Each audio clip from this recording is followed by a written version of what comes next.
Indian premier লিগে জমজমাট হতে শুরু করেছে। কোনো একটা টিমকে কখনো টানা এরকম হারতে দেখিনি, যেটা এবার কলকাতার ক্ষেত্রে হয়েছে। কলকাতা এখন পর্যন্ত একটা ম্যাচও জিততে পারে নাই। ভাগ্যক্রমে প্রকৃতি সহায় হয়ে তাদেরকে একটি পয়েন্ট উপহার দিয়েছে। একটা ম্যাচ খেলা হয়নি, একটা ম্যাচ বৃষ্টির কারণে পরিত্যক্ত হয়। কলকাতা গতবারের ডিফেন্ডিং চ্যাম্পিয়ন টিম, কিন্তু বিভিন্ন কারণে, যেটাই বলেন রাজনীতি বা যেটাই বলেন খেলার পার্ট অফ পার্সেল, প্লেয়ার সিলেকশনের জায়গায় বা যাদেরকে এনেছে তারা যোগ্য পারফর্ম করতে পারছে না। বিশেষ করে কলকাতার বোলিং ইউনিট নিয়ে ধুঁকছে কলকাতা টিম। কেকেআরের এই ধরনের ভঙ্গুর দশা প্রিভিয়াস কোন আইপিএলে দেখা গেছে সেটা ভাবতে হবে।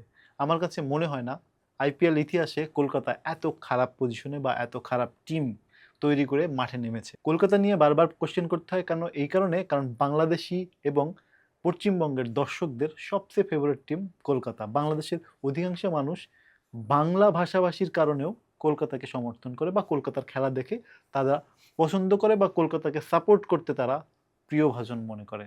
সেই জায়গা থেকে কলকাতার জন্য একটু হতাশা।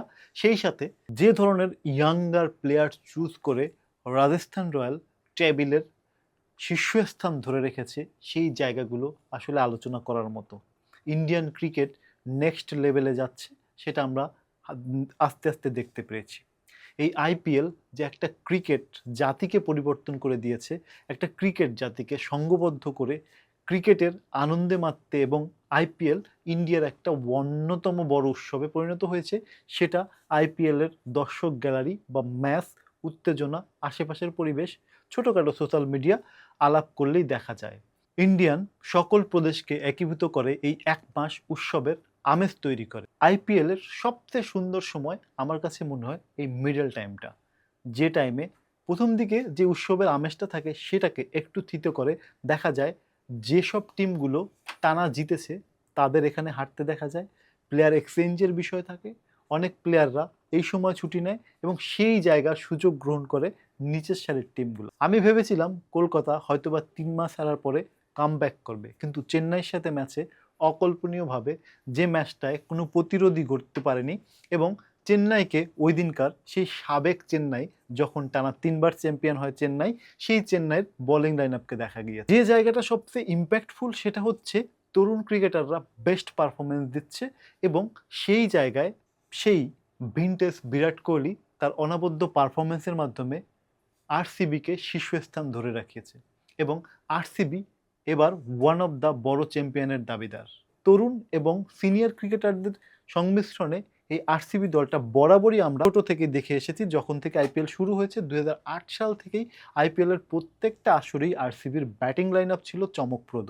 তারা বড় বড় স্কোরিং করে প্রতিপক্ষের বোলারদের ভিত নাড়িয়ে দেয় এইসব ব্যাটাররা। সেই জায়গাগুলো ধরে রেখেছে।